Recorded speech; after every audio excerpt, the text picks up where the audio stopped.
being healthy. If my tongue is green, this is why. I apologize. If you hear like crinkling throughout this video, it's because I have a bag of frozen meatless meatballs in my lap. My air conditioning is so obnoxiously loud that it can't be on while I'm filming. So I had to get creative. Please don't judge me and my meatballs, okay? That's not a sentence I ever thought I would say. Oh, I'm a mess. Please subscribe for more videos. Hey guys, what's up? It's Haley. Welcome back to my channel. So for today's video, I'm going to be telling you guys another ghost story, paranormal story, a story about something that I literally have no idea how to explain. Ever since I posted my last ghost stories video about my old apartment and all the weird, creepy things that were happening there, you guys have been asking for more spooky, haunty stories all the time. So I actually sat down and I wrote out all of my personal encounters or experiences or whatever you want to call them. And this particular story is hands down the creepiest thing that I've ever witnessed, I've ever been near, I've ever been a part of. It was absolutely ridiculous. And I think I was hesitant about making this video for multiple reasons. One, I haven't talked about this since literally when it happened. And even then I told like one friend when it was fresh. But ever since, it's just been something that I've kind of tried to pretend was not a thing. Also, and mainly because this story is about someone else. And as creepy as it was to like witness and be a part of,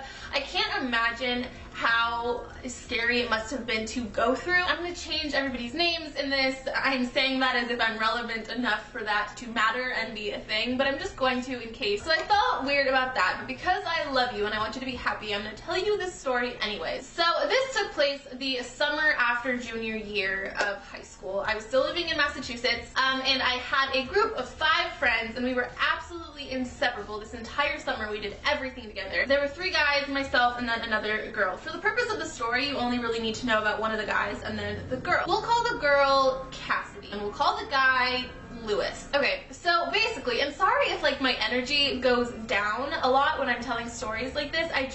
It freaks me out. So if that's coming across, I'm really sorry, but it's just like, you'll see. Lewis's family had a plot of land a little bit away from their house, like a couple minutes away from where he lived. It was off of a main road, so it wasn't like in the middle of nowhere, but it was kind of pushed back into the trees, so it still was isolated. And there was a field and a barn and a shed, and then behind the barn and the shed was just like woods. And that shed specifically was like our place. It was kind of furnished, only not at all. It had like a really gross, crusty couch in the corner. There was a weird countertop just kind of hanging out in the middle of the room. There was a hammock. I mean, it was heaven for a group of teenagers who lived in a town where there was literally nothing to do ever, but it was gross. Despite the fact that it was gross though, it was ours, and we called it the Love Shack for no other reason than that's what happens when you let a group of teenage boys name anything. The barn though, next to the shed, was kind of a different story. I mean, both buildings were really, really old, but the barn gave all of us kind of weird vibes. We didn't hang out in there that much. None of us really liked to go in there by ourselves, and whenever we did like go explore throughout the barn, we would find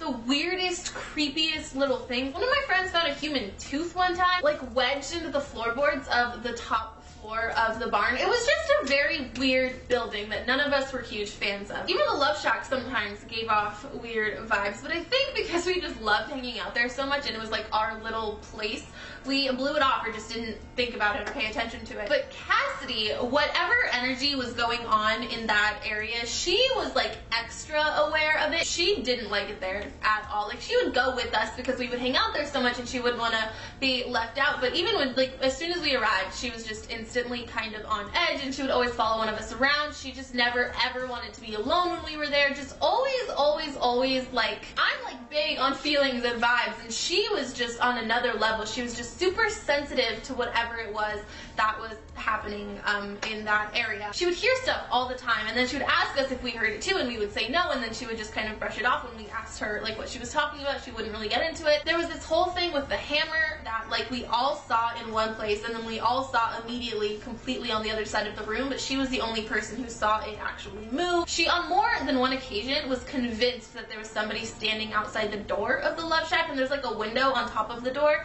and she all the time would just be like, there's somebody outside, and then the guys would go out and look and there would be nobody out there. Whatever it was had like fixated on her from the start. Anyway, this particular incident happened on a day where we as a group had all been out doing something throughout the day, and then we came back to the Love Shack early evening time. It was still light out, but it was cooling down. So we all go back to the Love Shack, and then the guys leave. I don't remember where they went. Probably went to get food or something, knowing us. They were coming back, but they had left. So Cassidy and I were left at the shed alone. And so we were sitting on that gross, crusty couch, and we were just talking. I don't even remember what we were talking about, but we were talking about something. We were having a really engaged conversation, and her face, out of nowhere, gets red, but like not the kind of red that you'd get if you were embarrassed or the kind that you would get if you were hot. It was almost like a rash. She had these weird red, bright red splotches on her cheeks, and they were elevated.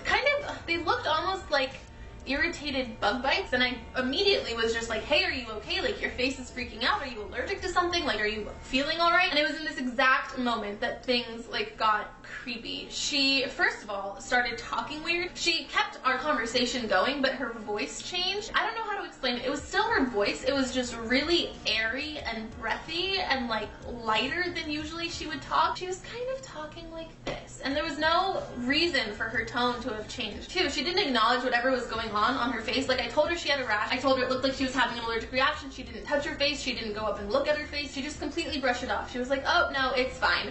And she kept our conversation going.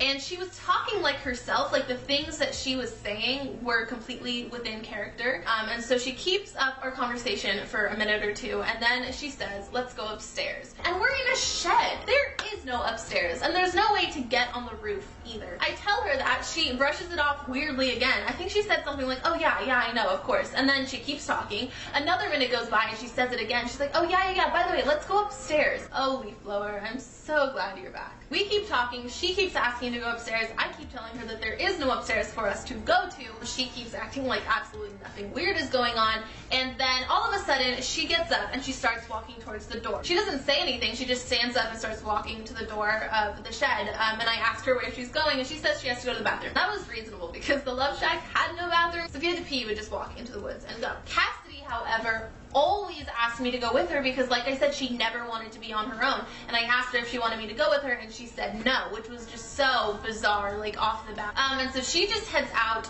the shed, and I'm at this point, I think I'm texting one of my guy friends, letting them know that something weird is going on. And then like 15 minutes go by and Cassidy's not back. And like I said, she is not the type to wander off, especially there, but just in general too. Like, she's just not the kind of person that would just leave on her own and not come back. So I poke my head out of the Love Shack and I'm calling her name, and I'm not getting any response. And the sun's going down, by the way. It's still light out, but the sun's going down. So I start to get worried. I'm looking for her all around the Love Shack. I can't find her. I'm calling her name. I can't hear her. So I call my friend to see if he knows where she is. Maybe they came back and picked her up without me knowing. He had no idea where she was. And at this point, I'm standing in, okay, so I don't think I explained this, but I'm standing in between the Love Shack and the barn. There's like the length of a car in between the two buildings. I was standing in between the two buildings. I'm on the phone with my friend trying to figure out what is going on. And I hear the loudest, almost metallic crash. It sounded kind of like what a filing cabinet would sound like if somebody knocked it over onto like a wood floor. And it came from the upstairs of the barn, because of course it did. And so because I am the typical girl in a scary movie, I head into the barn. In retrospect, I should have waited for the guys to get home because my friend was missing and there were weird sounds coming from a place where nobody was supposed to be. So logically, it wasn't the smartest thing to do. But I headed into the barn and I walk up the stairs. And while I'm walking up the stairs, I'm hearing this shuffling. And when I get to the top of the stairs, I'm on the top floor of the barn. The first thing I realize is that the doors at the end of the barn are open. I don't think I explained this part either, but there's like this weird room at the end of the barn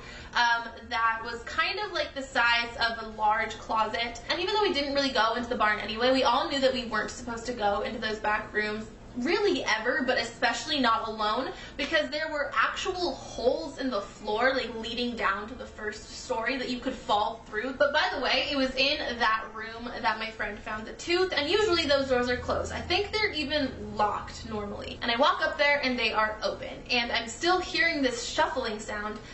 So I call out Cassie's name, no response. So I walk over to the room and I'm standing in the doorway, and Cassie Cassidy is in the corner, facing the wall. She's squatting down and she's hunched over in like the creepiest way that I've ever seen.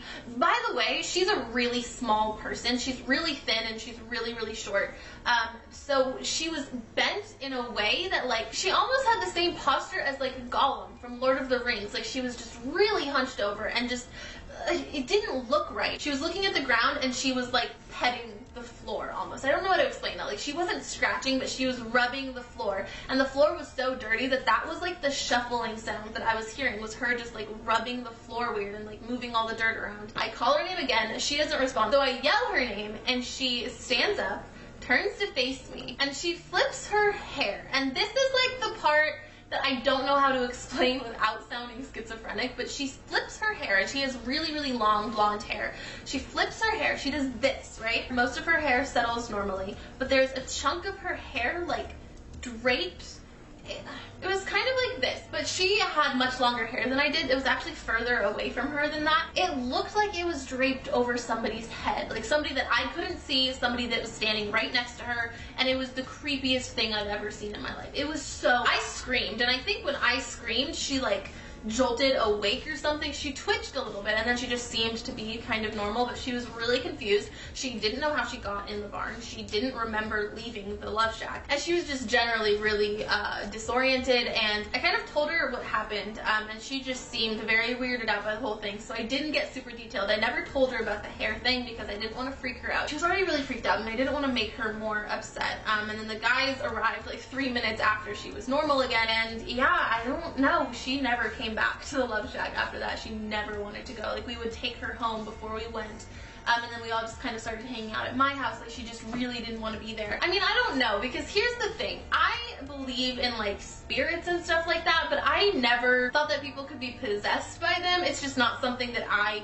believed in or believe in. I don't know. I just don't know how else to explain what happened. Oh, and her face by the time the guys got back was completely fine. Like her face was fine when once she snapped out of it. It was just so weird. And the friend that I told at the time, he like thought that maybe she was faking it or just trying to like freak me out because I am like extra nervous about stuff like that. That was not really her personality at all. And you can't fake a rash, and the hair thing, like it was just all so weird and creepy. Whatever it was, I hope you guys enjoyed this story time video. I promise you it's completely true. Well, feel free to believe me, feel free to don't though. If I wasn't there, I wouldn't believe me either, so no hard feelings if you think I'm insane. Let me know down below in the comments if you've ever experienced anything like this. Also make sure to like and subscribe if you're new. Also make sure to be following me on all of my social media, which will be linked down below. I love you guys to the moon and back, and I will see you in my next video. Bye!